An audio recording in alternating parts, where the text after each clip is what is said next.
a considerar algo muy interesante para mí. Ahí en el libro de los Efesios, ahí hay un libro de los Efesios,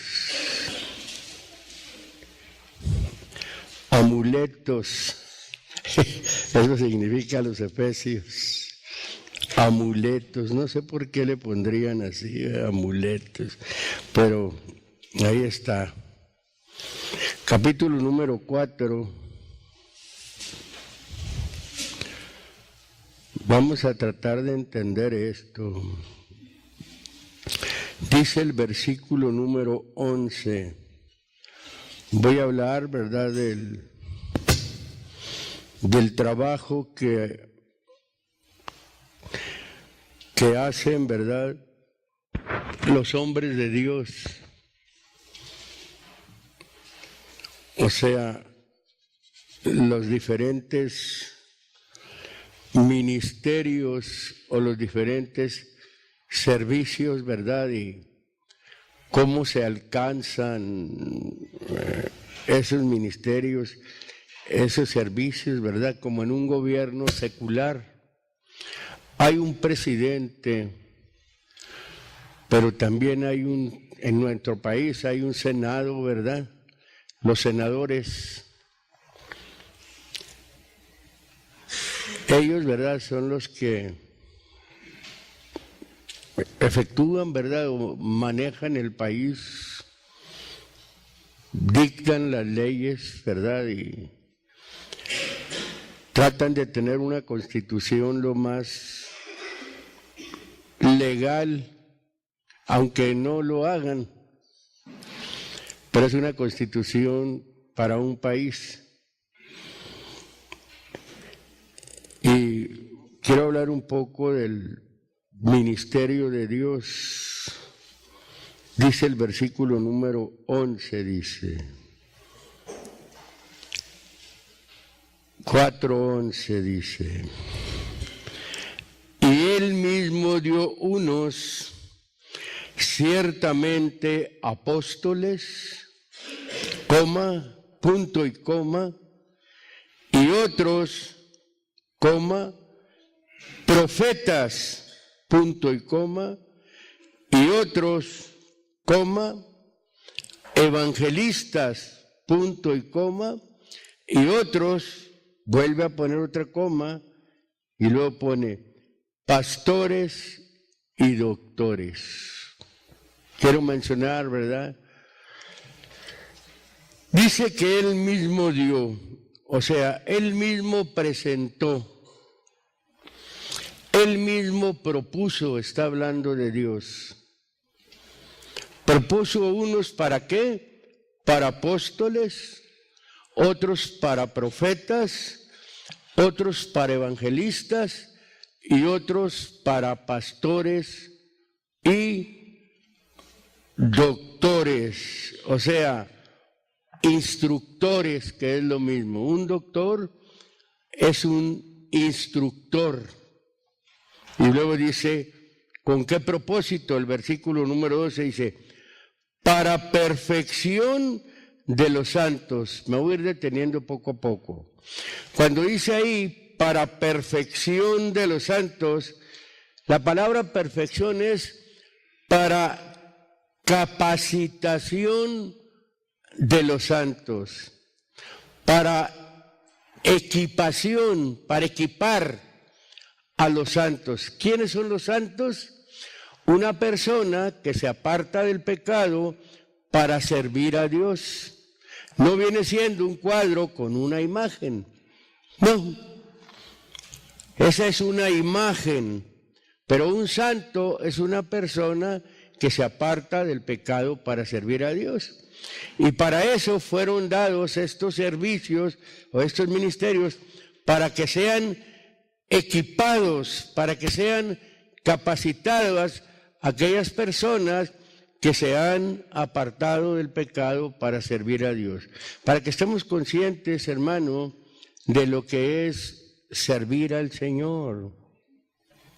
¿Sí estamos oyendo bien? Pues, usted había visto esto, o había meditado en esto, o había captado esto. Está consciente de que usted debe de estar capacitado por Dios, debe estar equipado por Dios. Y luego dice, ¿para qué? Para la obra del ministerio, o sea, para el trabajo del servicio, y de hecho se está refiriendo al servicio de Dios. Dios no nos ha llamado nada más para venir, sentarnos, escuchar, sino para servirle. Hay diferentes servicios, como los que tenemos, ¿verdad?, aquí delegados para algunos, y algo más. Esto es para que nosotros captemos que lo que hacemos, nuestro servicio, es precisamente para Dios, no es para el pastor, no es para el hermano, no es para nadie. El servicio es para Dios. Y para servir a Dios se tiene que estar equipado, se tiene que estar capacitado. Y luego dice ahí, muy claramente, y lo dice, para edificación del cuerpo de Cristo. Sabemos nosotros que la Biblia dice muy claramente que Jesucristo es la cabeza y su iglesia es su cuerpo. O sea, para edificación de la iglesia. ¿Quiere ver usted una iglesia equipada, capacitada? ¿Por quiénes? ¿Quiénes son los que capacitan? ¿Quiénes son los que equipan una iglesia? Los que el Señor, como estamos mencionando, ha presentado y ha propuesto. Y luego sigue diciendo, verso número 13 dice, hasta que todos lleguemos a la unidad de la fe y del conocimiento del Hijo de Dios, a un varón perfecto, a la medida de la edad o de la estatura de la plenitud de Cristo. Podemos ser maduros, pero no perfectos. Somos maduros, pero no somos perfectos. Estamos haciendo un trabajo, estamos sirviendo al Señor.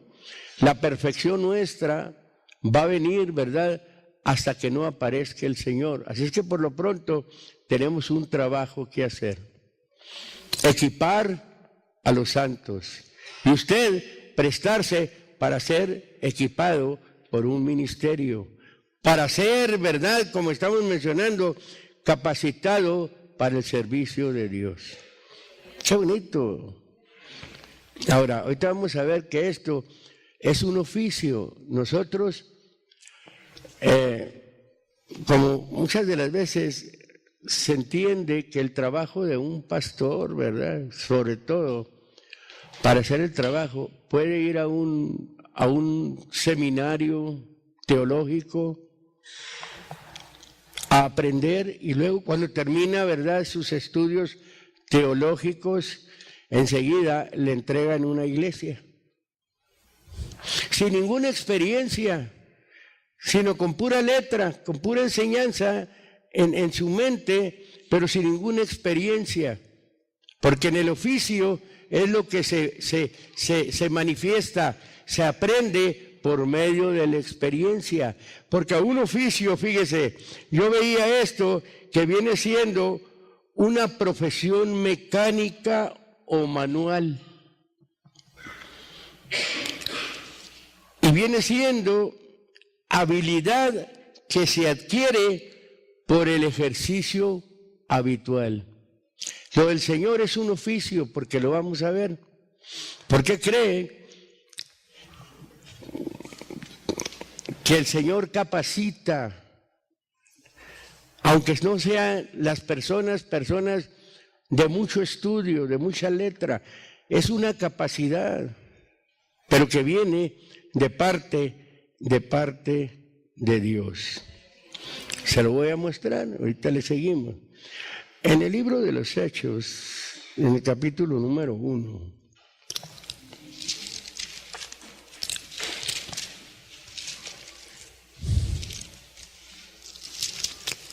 ¿lo tiene?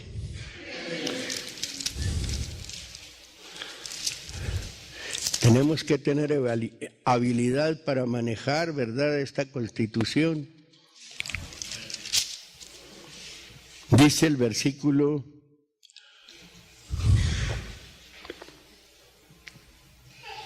número 20. Aquí se está tratando, ¿verdad?, de Judas. Dice el versículo número 20. Porque está escrito en el libro de los Salmos: sea hecha desierta su habitación y no haya quien more en ella. Y lo que dice enseguida: y tome otro su obispado. Fíjese lo que es el obispado, Voy a volver a leerlo. Porque está escrito en el libro de los Salmos: sea hecha desierta su habitación y no haya quien more en ella, y tome otro su obispado. Lo llevo al Salmo 109.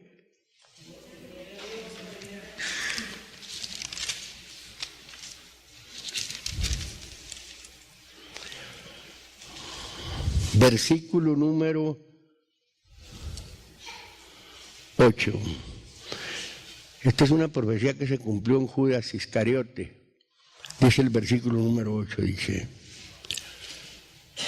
Nada más, fíjese qué cortito está, pero qué entendible está, dice.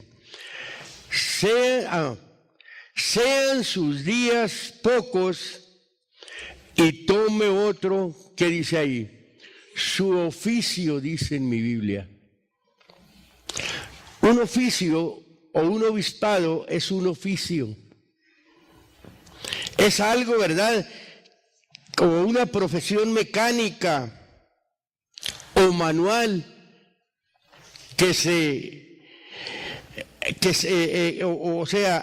o una habilidad que se adquiere por el ejercicio. Eso es lo que es un obispado, es un oficio. ¿Y cómo se adquiere? Por el ejercicio. La Biblia dice que el ejercicio corporal para poco es provechoso, mas la piedad en todo edifica. ¿Cuál es ese ejercicio? La rodilleta, la ayunética, la lectura, la entrega, la estar en una constancia, ¿verdad?, en las cosas del Señor. Se está bajo un ejercicio. Y se van aprendiendo tantas cosas, o se va aprendiendo en este caso, este es el oficio de Dios, es el obispado de Dios. ¿Cómo quiero aprender yo a trabajar? El trabajo de Dios. Necesito ejercitarme. Ejercítate en la fe, le dice el apóstol, ¿verdad?, a aquel hombre llamado Timoteo. Ejercítate, es un ejercicio. El obispado viene siendo un ejercicio. Ahora voy a hablar un poquito de lo que es un anciano. Fíjese, en la mayoría de las civilizaciones, la autoridad siempre la han investido los que en razón de edad o experiencia, quiero mencionarle, se tenían como los que estaban mejor capacitados para gobernar. El gobierno del Señor es un oficio que se aprende. Estoy hablando, ¿verdad?, cómo es que en la mayoría de las civilizaciones la autoridad siempre la invistieron, ¿verdad?, o fueron investidos los que en razón de edad o experiencia se tenían como los que estaban mejor capacitados para gobernar. Hay 4 palabras claves, ¿verdad?, para referir a lo mismo. Fíjese. La palabra hebrea, saquén, se refiere a lo mismo. Y esa palabra hebrea, saquén, equivale al gerontes homérico. Gerontes, usted le puede llamar a una persona, como a mí me puede llamar gerontes, una persona de la tercera edad que le llaman, según los diccionarios, una persona de la tercera edad. Pero aquí está hablando del gerontes homérico. También, ¿verdad?, es semejante al presbi espartano o al presbiterio. espartano, o al senatus, al senado romano, y al sheik árabe. Cada cosa, ¿verdad?, en su lugar. Pero en la mayoría de las civilizaciones eso es lo que los investiga. La autoridad, o sea, la edad o la experiencia. Y de todas esas palabras, ¿verdad?, se refieren a lo mismo. Estamos hablando de un anciano. Puede usted llamarle Saquem, puede llamarle Gerontes, puede llamarle Presbi, puede llamarle Senatus o puede llamarle Sheik árabe. Es lo mismo. Para los gobernantes así se les llama. Ahora, en el griego esa palabra presbíteros o presbúteros, fíjese, yo estoy hablando de un gobierno de Dios.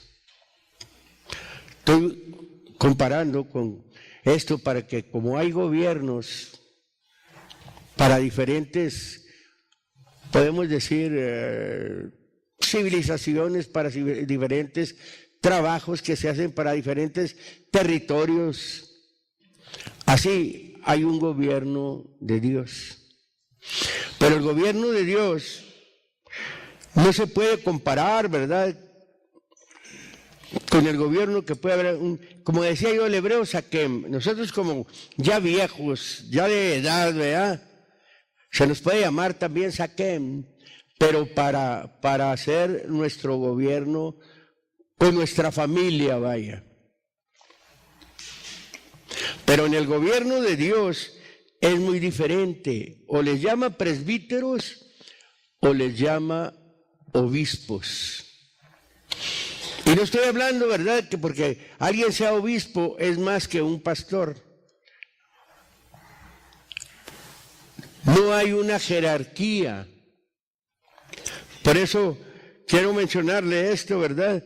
Cómo es que los miembros del Senado de Dios o del, vamos a llamarle, concilio, o vamos a llamarle, ¿verdad?, líderes de un trabajo en el Señor. Anciano, griego, presbúteros, viene siendo, pero miembro del concilio celestial. Eso es. En la primera de Timoteo, el capítulo número 5,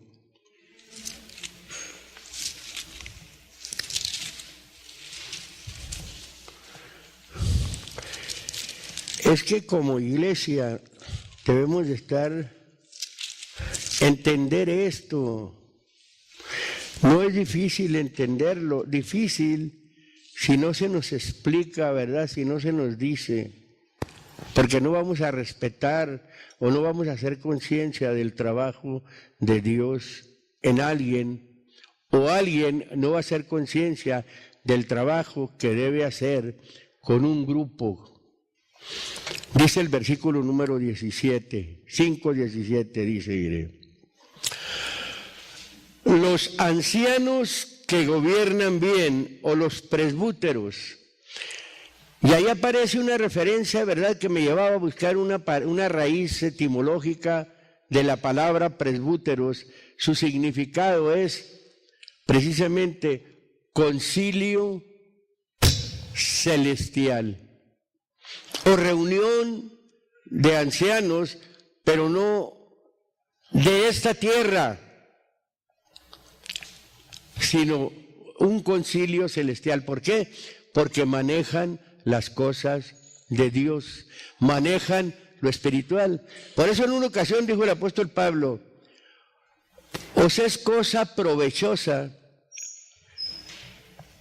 si yo siembro en ustedes lo espiritual y ciego o recojo de ustedes lo material, dando a entender que es más valioso lo espiritual que lo material. Por eso enseguida donde vamos a leer, dice muy claramente, los ancianos que gobiernan bien sean tenidos por dignos. O sea, estimarse con derecho apropiado, eso es tener a un anciano, ¿verdad?, por digno. Y cuando dice los ancianos que gobiernan, o sea, los ancianos que dirigen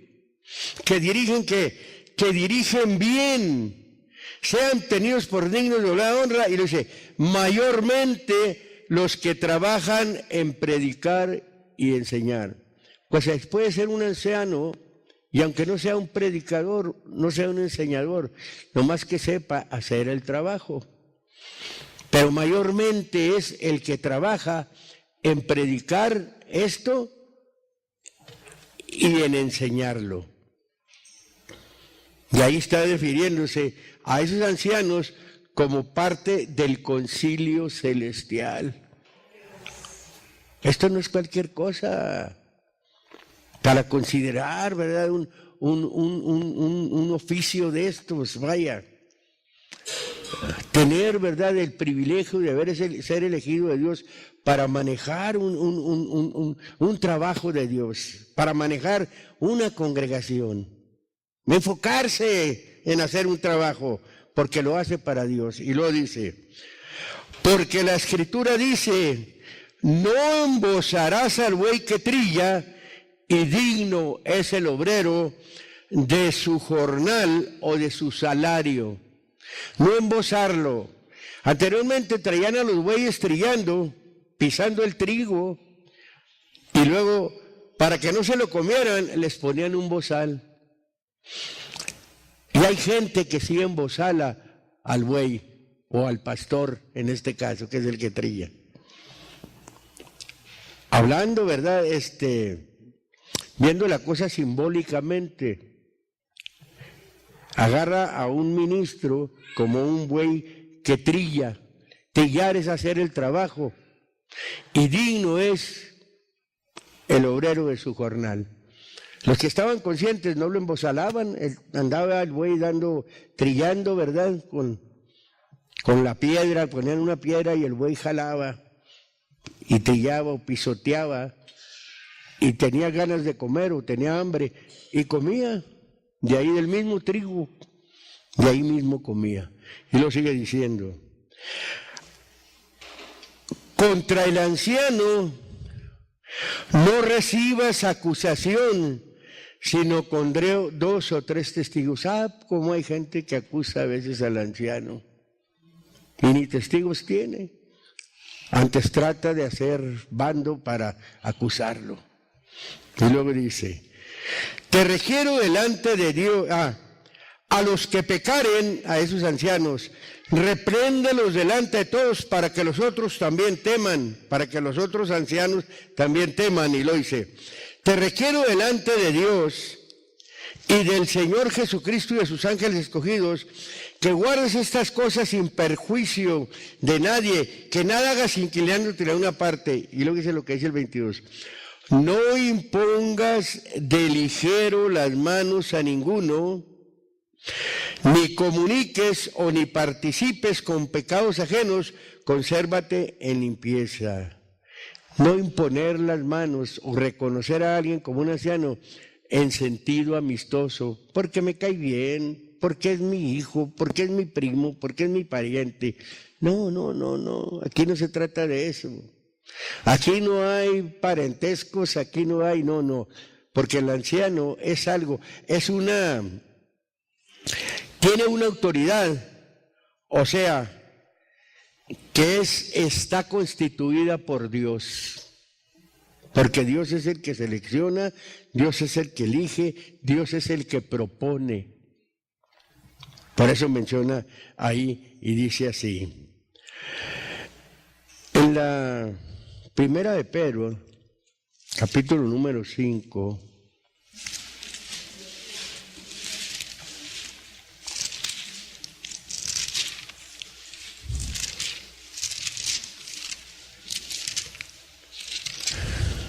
en el versículo número 1,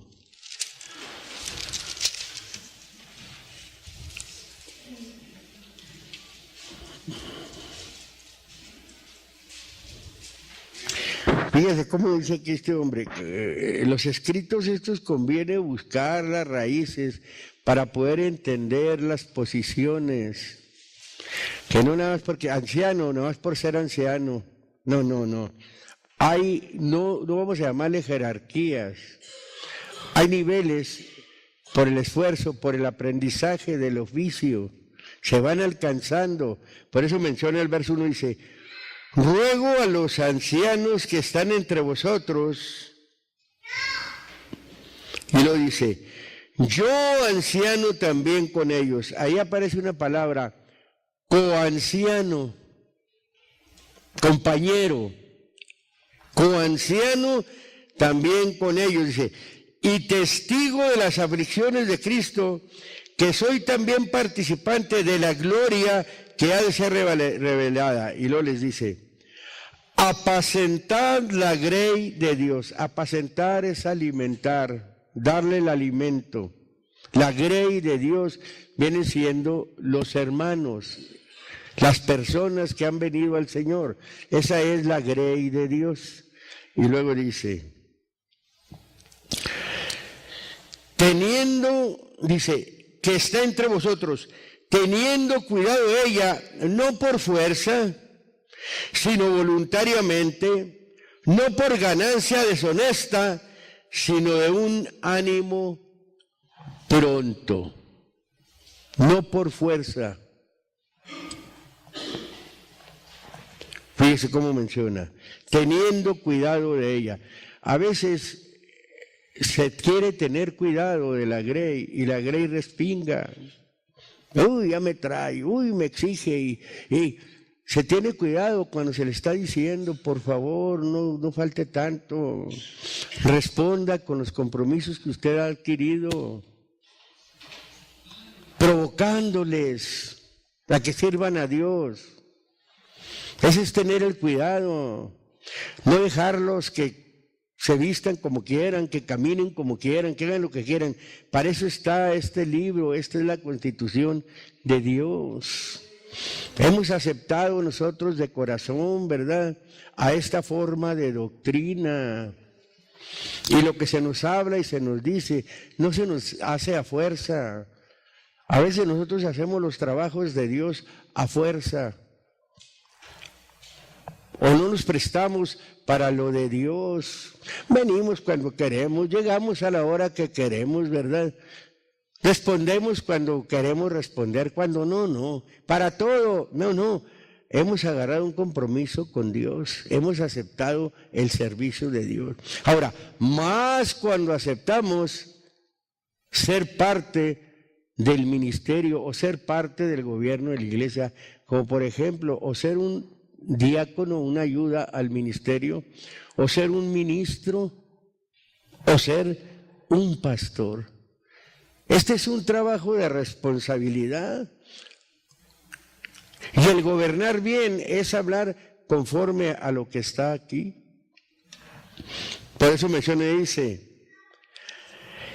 y no como teniendo señorío sobre las heredades del Señor, sino siendo desechados o ejemplos de la grey.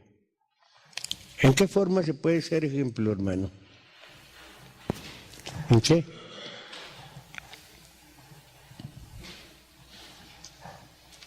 Yo creo que se manifiesta la madurez. Con la madurez se manifiesta siempre estar aquí, siempre estar orando, siempre estar ayunando, siempre estar buscando al Señor, siempre estar atendiendo, siempre, ¿verdad?, andar visitando, siempre, ¿verdad?, tratar de hablarle a la gente, siempre, ¿verdad?, estar al pendiente del trabajo de Dios.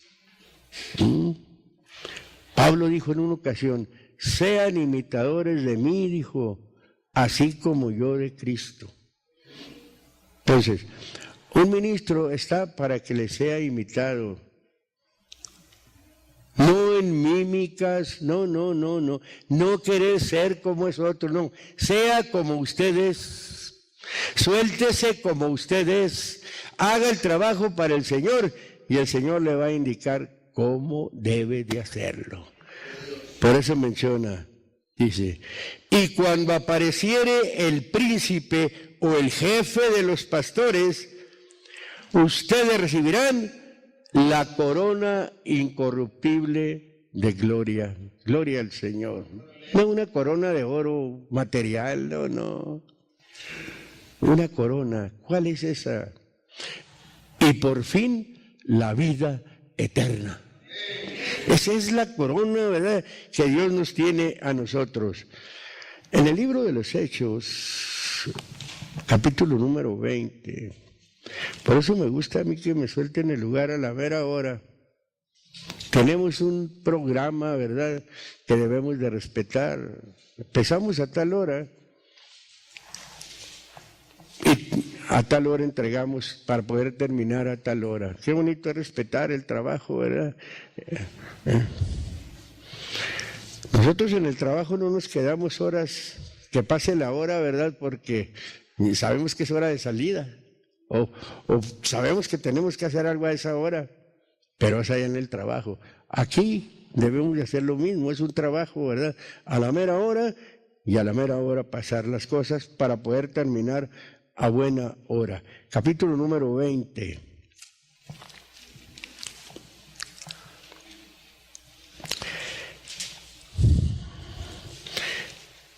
Yo decía también la palabra de obispado. Obispo significa el cargo general de una iglesia. Eso significa ser un obispo, tener el cargo general de una iglesia. A veces nosotros podemos decir, ya nos está predicando el hermano otra vez de lo mismo, y ya me la sé, pero aquí no se trata de sabérsela, aquí se trata de aprenderla, ¿verdad? De eso se trata, de conocer, de entender, para que no seamos engañados. Dice el verso número 17. Y enviando desde Mileto a Éfeso, hizo llamar a los ancianos de la iglesia. Fíjese.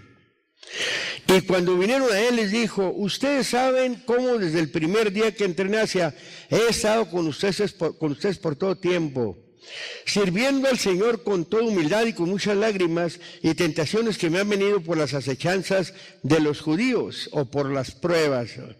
O tentaciones son las pruebas, las acechanzas son los complots. Como nada que me fuese útil, he rehuido de anunciaros y enseñaros públicamente y por las casas. Me voy a detener. Este hombre hace llamar a los ancianos. ¿Quiénes son los ancianos? Los presbúteros, los dirigentes. Pero este hombre los llama, tenía un trabajo muy especial. Él les había enseñado, él dirigía. Él, ¿verdad?, su trabajo era trabajar, ¿verdad?, con ancianos. En este caso, este es el apostolado. Trabajar con los ancianos. Él los hizo llamar, y aquellos hombres, ¿verdad?, de las iglesias, eran los ancianos de la iglesia, eran líderes, pero este hombre tenía la función, ¿verdad?, de hacer el trabajo con ellos. ¿Cómo los había enseñado a ellos, verdad? Le está mencionando, anunciarles y enseñarles públicamente, dice, y por las casas, testificando a los judíos y a los gentiles arrepentimiento o cambio de pensar para con Dios y la fe en nuestro Señor Jesucristo. Ahora, dice aquí, ligado, yo en espíritu voy a Jerusalén sin saber lo que allá me ha de acontecer, mas que el Espíritu Santo por todas las ciudades me da testimonio o me da aprobación diciendo que prisiones y tribulación me esperan. Mas de ninguna cosa hago caso ni estimo mi vida preciosa para mí, solamente que acabe mi carrera con gozo y el ministerio, el servicio que recibí del Señor Jesús para dar testimonio del Evangelio de la gracia de Dios. ¿Para qué es un testimonio? ¿Para qué es un servicio que recibe uno de Dios? Para poder testificar del Evangelio. A veces somos ministros y ni siquiera le testificamos a nadie. Menos cuando no tenemos una responsabilidad, vamos a testificarle a alguien. Y luego sigue diciendo, ahora aquí yo sé que ninguno de todos ustedes por quien he pasado predicando el reino de Dios verá más mi rostro. Por tanto, yo les protesto que el día de hoy, que yo soy limpio de la sangre de ustedes. porque no he rehuido o no me he retraído de anunciarles todo el consejo de Dios o todo el propósito de Dios. Por tanto, miren por vosotros y por todo el rebaño en que el Espíritu Santo os ha puesto por obispos. Esto le estaba hablando a hombres que tenían el cargo general de una iglesia. Este hombre, por obispos, le dice, para apacentar la iglesia del Señor, la cual ganó por su sangre. Los ancianos, los obispos, no son más que los que tienen el cargo general de una iglesia. Este hombre, ¿verdad?, los había llamado y les había dicho, no he rehuido de anunciarles todo el consejo o todo el propósito de Dios. Oiga, si estos hombres tenían el cargo de una iglesia general, y este otro hombre les está diciendo, ¿verdad?, que él estaba para darles el consejo, estaba para ayudarles, pero a veces no vemos nosotros, muchos de nosotros no vemos los trabajos, no entendemos los trabajos de Dios. No alcanzamos a captar cómo trabaja Dios, no captamos, no distinguimos, ¿verdad?, cada ministerio. En la vida o en el servicio de Dios, que los años no pasen en vano. Nosotros debemos de aprender a distinguir lo que son precisamente los ministerios de Dios. No nada más, ¿verdad?, para ejercitarlos, y qué bueno que alguien los llegue a ejercitar, pero como iglesia debemos de ser un pueblo entendido